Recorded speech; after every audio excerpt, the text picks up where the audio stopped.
66 హామీలతో 420 రకాల పనులతో అడ్డదారిన అధికారానికి వచ్చినటువంటి రేవంత్ రెడ్డి ప్రభుత్వం మొన్నటి బడ్జెట్ సమావేశాల సందర్భంలో తన బెల్లతనం తన బేలతనం బయటపడింది. ఈ రాష్ట్రంలో నేను ఇచ్చిన హామీలు అమలు చేయగలిగే శక్తి, సత్తా, ఆర్థిక పరిపుష్టి లేదని చేతులెత్తేసింది. ఇవాళ మొన్నటిదాకా అధికారంలో ఉన్నటువంటి టీఆర్ఎస్ పార్టీ, ఇవాళ అధికారంలో ఉన్న కాంగ్రెస్ పార్టీ మేమే అధికార పార్టీ, ప్రతిపక్ష పార్టీ అనే పద్ధతులలో ఇవాళ తెలంగాణ ప్రజానీకానికి ఒక భ్రాంతి కల్పించే ప్రయత్నం చేసిండ్రు. కానీ ఇవాళ కాంగ్రెస్ పార్టీకి కానీ ఇవాళ టీఆర్ఎస్ పార్టీకి కానీ ప్రజాక్షేత్రంలో విశ్వాసం కోల్పోయింది. మొన్నటి ఎన్నికల్లో విశ్వాసం కోల్పోయిన పార్టీ బీఆర్ఎస్ పార్టీ ఇవాళ అధికారంకి వచ్చిన తర్వాత అతి తక్కువ కాలంలో 8 నెలల కాలంలో ప్రజల చేత చీకొట్టించుకునేటువంటి ప్రభుత్వం రేవంత్ రెడ్డి ప్రభుత్వం ఇవాళ 35% ఓట్లు సాధించి రేపటి కాలానికి ప్రజల ఆశీర్వాదంతో తెలంగాణ గడ్డ మీద ఎగిరే జెండా కాషాయ జెండా మాత్రమేనని, భారతీయ జనతా పార్టీ మాత్రమే అని చెప్పి ఇవాళ ప్రజలు ఆలోచిస్తున్న సందర్భంలో ఒకటే నేను తెలంగాణ ప్రజానికానికి విజ్ఞప్తి చేస్తున్నాం. మేము అనుకున్నాం భారతీయ జనతా పార్టీగా ఈయన ఇంత ప్రగల్భాలు పలికిండు, ఇన్ని రకాల మాటలు మాట్లాడిండు.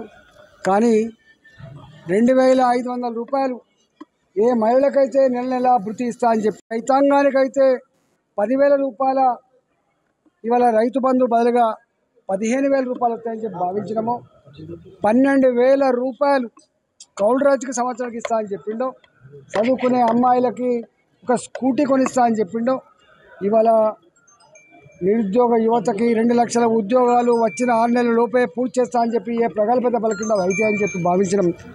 కానీ వాళ్ళు ఎక్కడ కూడా 4,000 రూపాయల పెన్షన్ ప్రస్తావన లేదు, 2,500 రూపాయల మహిళలకు ఇచ్చే వృత్తి ప్రస్తావన లేదు.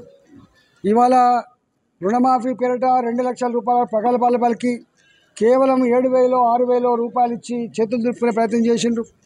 అనేక రకాల ఆంక్షలు పెట్టి ఇవాళ తూతూ మంత్రంగా పూజ చేసే ప్రయత్నం చేసిండ్రు. కానీ తెలంగాణ ప్రజానికం అంతా కూడా ఇవాళ వాచ్ చేస్తూ ఉన్నారు. తెలంగాణ ప్రజానికం అంతా కూడా అంతర్మదన పడుతూ ఉన్నారు.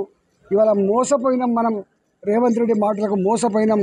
తప్పకుండా ఈ ప్రభుత్వం కూడా గతానికంటే కూడా దిగజాడుతనానికి ఇవాళ ఒడిగట్టింది. రాబోయే కాలంలో విశ్వాసానికి మారుపేరుగా, విశ్వసనీయతకు మారుపేరుగా ఇచ్చిన మాట కట్టుబడే పార్టీ భారతీయ జనతా పార్టీ అనే భావన చర్చ జరుగుతోంది. తెలంగాణ ప్రజలారా, ఇవాళ మీరు చూసిన శాసనసభలో తప్పకుండా రేపు మీ పక్షాన ప్రభుత్వం ఇచ్చిన హామీల అమలు కోసం ఇవాళ పోరాటం చేస్తామని చెప్పి ఈ సందర్భంగా మనం చేస్తాం. భారతీయ జనతా పార్టీ అన్ని ఎన్నికలను కూడా చాలా సీరియస్ తీసుకుంటుంది. అది వార్డు మెంబర్ స్థాయి నుంచి మొదలుపెట్టి జిల్లా పరిషత్ వరకు, కౌన్సిలర్ స్థాయి నుంచి మొదలుపెట్టి కార్పొరేటర్ వరకు ఇవన్నీ కూడా సీరియస్ తీసుకొని కొట్లాడతాం.